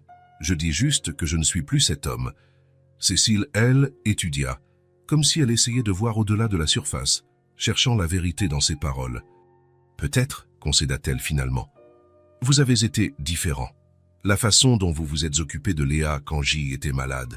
Comment vous avez aidé sans demander de reconnaissance. Elle fit une pause, réfléchissant à ses prochains mots. Je pense que Léa mérite de savoir la vérité. Laurent sentit un pincement au cœur, un mélange de peur et d'espoir. Vous le lui diriez? Demanda-t-il, n'y croyant presque pas. Cécile hocha lentement la tête. Elle vous aime déjà. Et elle a posé des questions sur son père, des questions auxquelles j'ai répondu vaguement jusqu'à présent. Que lui avez-vous dit? Que son père habitait loin. Que parfois, les gens qui s'aiment doivent suivre des chemins différents. Elle haussa les épaules. Des demi-vérités qu'un enfant pouvait comprendre. Laurent absorba cela, imaginant ce que Léa avait dû ressentir toutes ces années, grandissant sans père, l'imaginant comme une figure lointaine, presque mythique. « Comment allons-nous le lui dire ?» demanda-t-il. « Je vais le lui dire », corrigea Cécile. « Seule, d'abord. Ensuite, si elle le veut, vous pourrez parler. » Laurent hocha la tête, respectant sa décision. « Merci, dit-il simplement. Je sais que vous n'étiez pas obligé de faire ça. Je ne le fais pas pour vous, répondit Cécile, son ton ferme mais non hostile. Je le fais pour Léa. Cet après-midi-là, quand Léa rentra de l'école, Cécile l'emmena dans sa chambre et ferma la porte. Laurent attendit dans le salon, le cœur battant si fort qu'il était sûr qu'on pouvait l'entendre de l'autre côté de l'appartement. Les minutes passèrent, éternelles. Il faisait les 100 pas, essayant d'imaginer la conversation qui se déroulait dans la chambre. Comment Léa réagirait-elle? Serait-elle heureuse, confuse, blessée d'avoir été tenue dans l'ignorance si longtemps? Finalement, la porte s'ouvrit. Léa sortit la première, ses grands yeux fixés sur Laurent, l'observant comme si elle le voyait pour la première fois. Cécile la suivait, une main protectrice sur l'épaule de sa fille. Laurent resta immobile, incertain de ce qu'il fallait faire ou dire. Le moment semblait trop fragile pour les mots. Ce fut Léa qui rompit le silence. « Maman a dit que tu es mon papa », dit-elle, sa voix petite mais claire. Laurent déglutit, s'agenouillant pour se mettre à sa hauteur. « Oui », répondit-il, la voix tremblante, « je le suis. » Léa pencha la tête, lait étudiant avec une intensité surprenante pour une si petite enfant. « Pourquoi tu n'es jamais venu me voir avant ?» La question le frappa comme un coup de poing. Si simple, si direct et si impossible à répondre adéquatement. « Parce que, commença-t-il, cherchant les mots justes, je ne savais pas que tu existais. Si j'avais su, je serais venu. J'aurais été là depuis le premier jour. » Léa réfléchit à la réponse, la traitant à sa manière. « Maintenant tu sais, dit-elle finalement. « Maintenant je sais, acquiesça Laurent, un nœud dans la gorge. « Tu vas rester ?» demanda-t-elle, avec la simplicité brutale de l'enfance. Laurent regarda Cécile, cherchant conseil, mais son visage était illisible. « Je vais rester dans ta vie, oui, promit-il, se tournant vers Léa. « Si tu le veux, je ne sais pas exactement comment ça va marcher, mais je veux être ton père. Je veux te connaître. Je veux que tu me connaisses. » Léa, elle, étudia encore un moment, puis, à la surprise de Laurent, esquissa un petit sourire. « D'accord, dit-elle, comme si elle avait pris une décision après une longue délibération. « Tu sais déjà faire des pâtes, c'est bien pour un papa. » Laurent ne put s'empêcher de rire, un rire mêlé aux larmes qui revenaient à ses yeux. La simplicité de l'acceptation enfantine était bouleversante. « Je peux te faire un câlin ?» demanda-t-il avec hésitation. Léa regarda Cécile, qui hocha légèrement la tête, puis fit un pas en avant et entoura le cou de Laurent de ses petits bras fins. Le contact fut électrique, transcendantal. Serrer sa fille, dans ses bras pour la première fois, en sachant qui elle était vraiment, fut une expérience que Laurent savait qu'il porterait en lui pour toujours. Il ferma les yeux, sentant le petit cœur de Léa battre contre sa poitrine, son odeur d'enfant, le poids doux de son corps confiant. Quand il rouvrit les yeux, il vit Cécile qui les observait. Des larmes silencieuses coulaient sur son visage, et pour la première fois depuis leur retrouvaille, son regard ne contenait aucune hostilité. Il y avait de la douleur, oui, et peut-être une ombre de regret. Mais il y avait aussi quelque chose comme la paix, comme si un chapitre long et difficile était enfin en train de se clore. Dans les jours qui suivirent, une nouvelle routine commença à s'établir. Laurent venait voir Léa presque quotidiennement. Ils cuisinaient ensemble, des recettes simples de père et fille, comme des sandwichs élaborés et des cookies au chocolat. Ils lisaient des histoires, il l'initiait au monde des livres qu'il avait aimés enfant. À la maison, ils expérimentaient ses premières interactions, encore timides, encore en processus de découverte. Laurent apprenait à Léa à faire des pâtes simples, expliquant patiemment chaque étape. Elle absorbait tout avec des yeux attentifs, sa langue se déplaçant au coin de sa bouche en concentration, ce geste si familier qui avait maintenant une signification complètement nouvelle. Cécile observait cette nouvelle relation avec des sentiments complexes. Il y avait des moments de tristesse pour les années perdues, des moments de doute sur sa décision d'avoir tenu Laurent à elle, écart si longtemps. Mais surtout, il y avait une acceptation croissante que, malgré tout, les choses étaient peut-être enfin en train de se mettre en place comme elles le devaient. Un soir, pendant que Léa dormait, Laurent s'approcha de Cécile dans la cuisine. « Je pensais emmener Léa au parc demain, dit-il, hésitant. « Si vous le permettez. » Cécile réfléchit un instant, puis hocha la tête. Elle aimerait ça. La joie sur le visage de Laurent était presque palpable.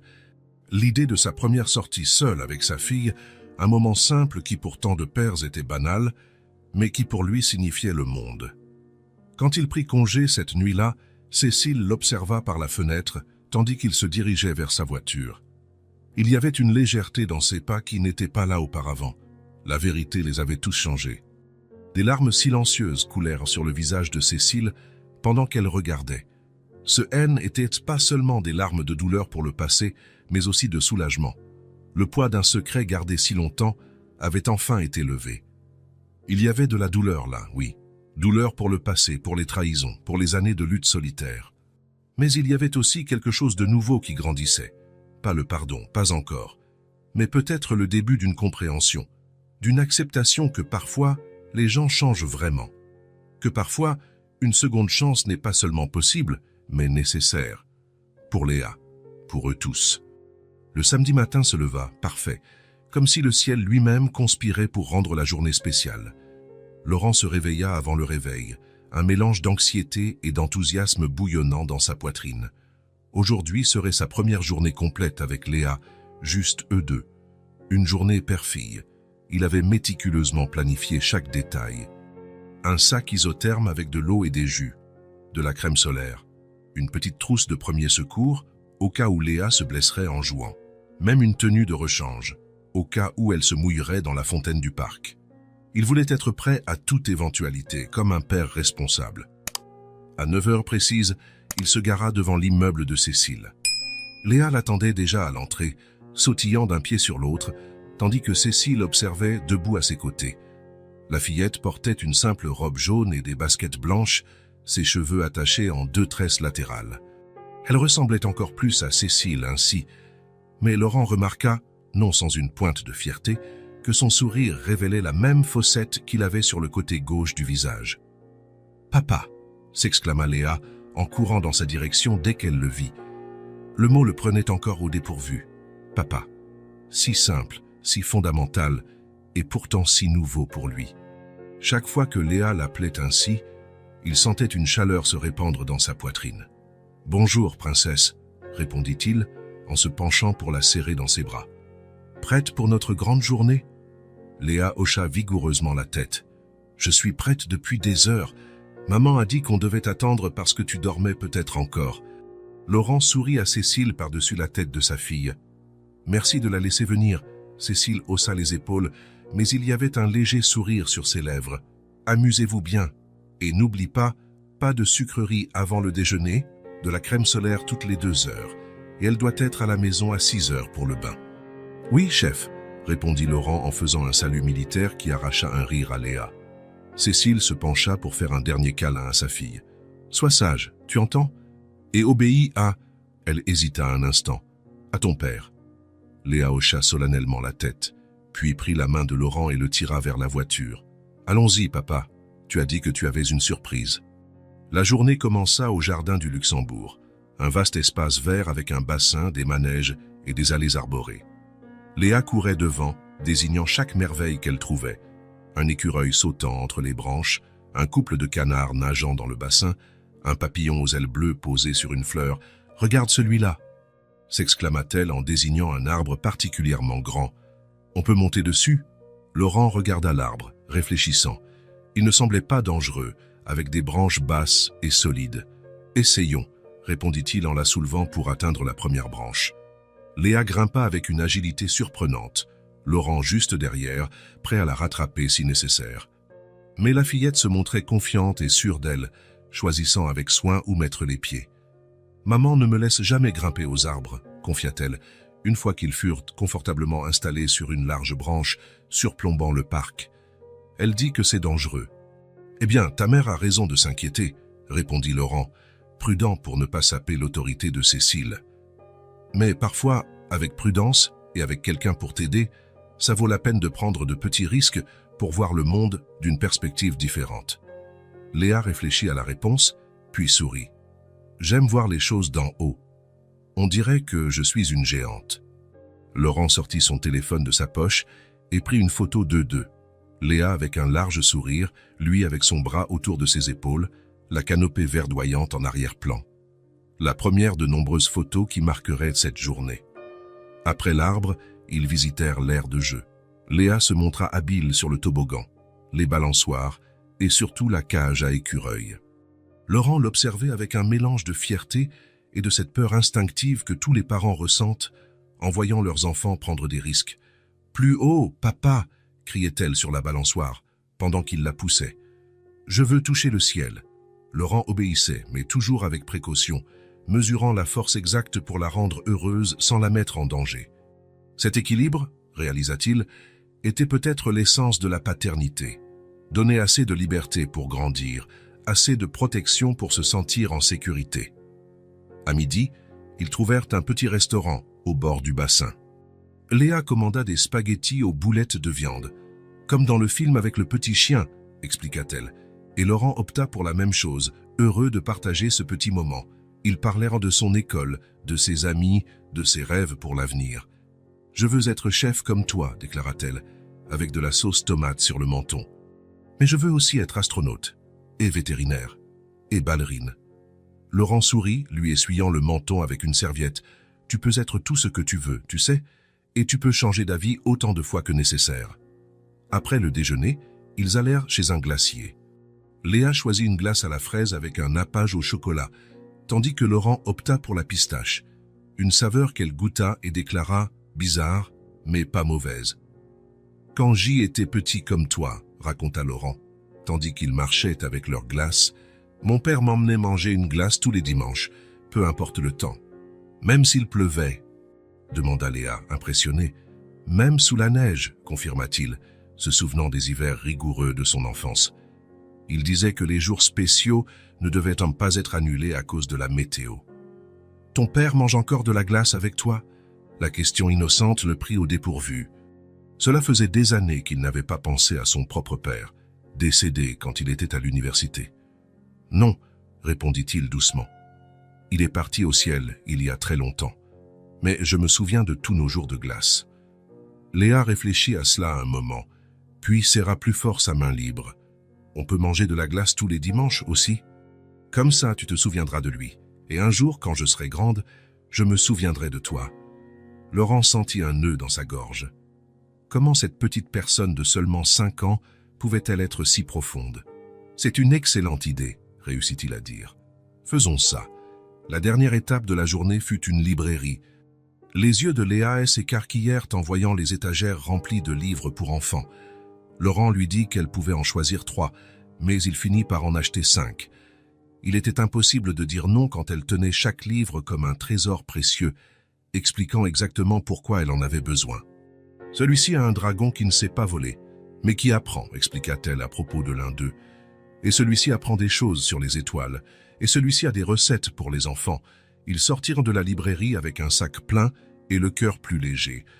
Sur le chemin de la voiture, Léa lui tenait la main avec une confiance qui n'était pas là au début de la journée.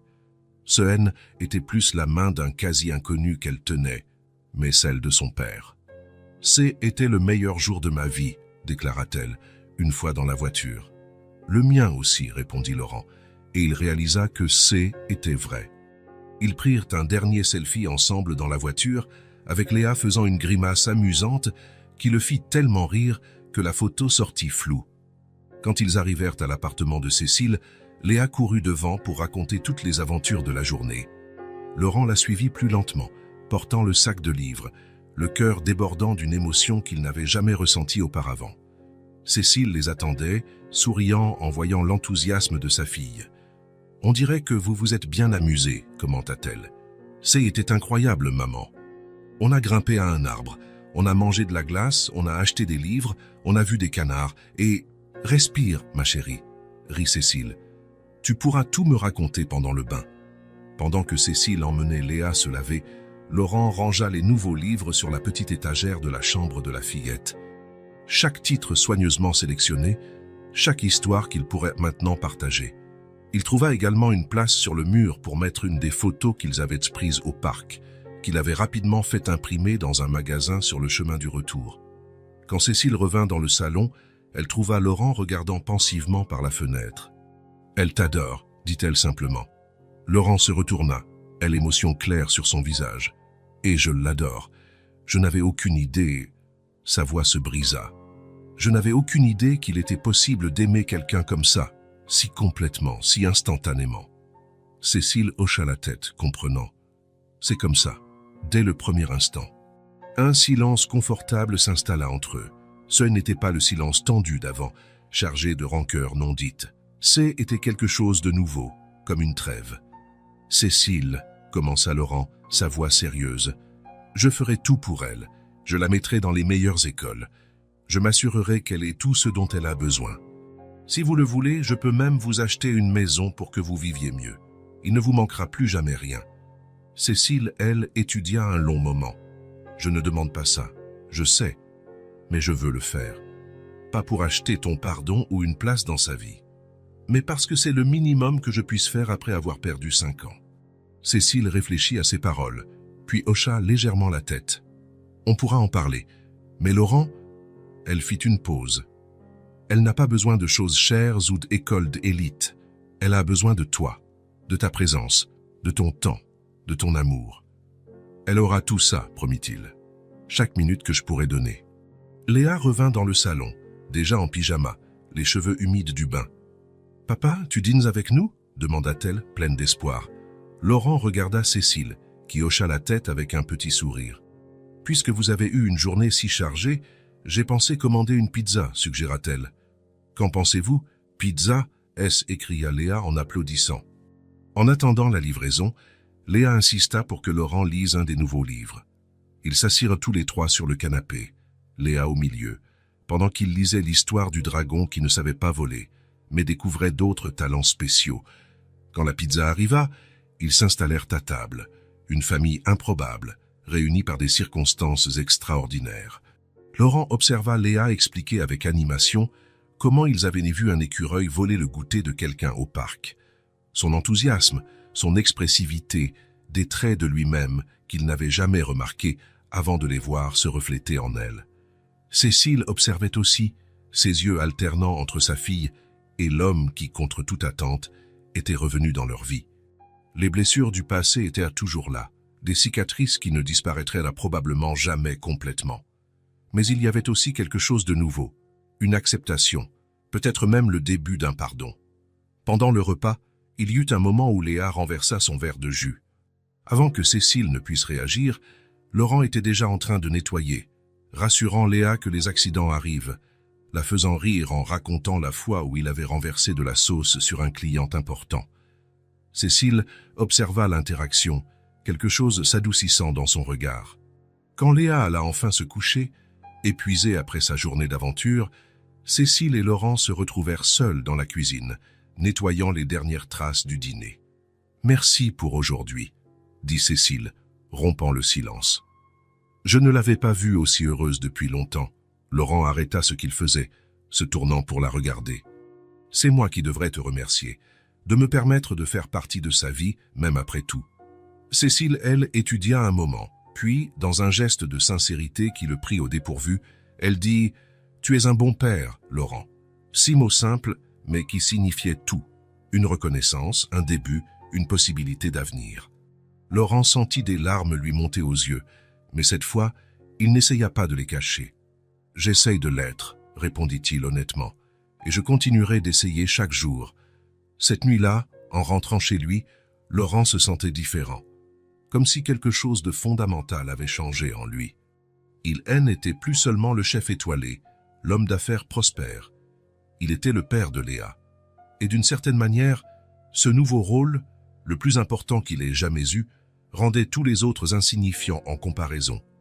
Les lumières de la ville brillaient autour de lui, mais tout ce qu'il voyait, c'était les sourires de cette journée, gardés pour toujours dans sa mémoire et dans son cœur. Un jour inoubliable, le premier de beaucoup d'autres à venir. Si cette histoire vous a touché le cœur, abonnez-vous à la chaîne et activez la cloche de notification pour ne pas manquer les prochaines. Laissez un j'aime, car cela aide à recommander cette histoire à davantage de personnes. À la prochaine histoire.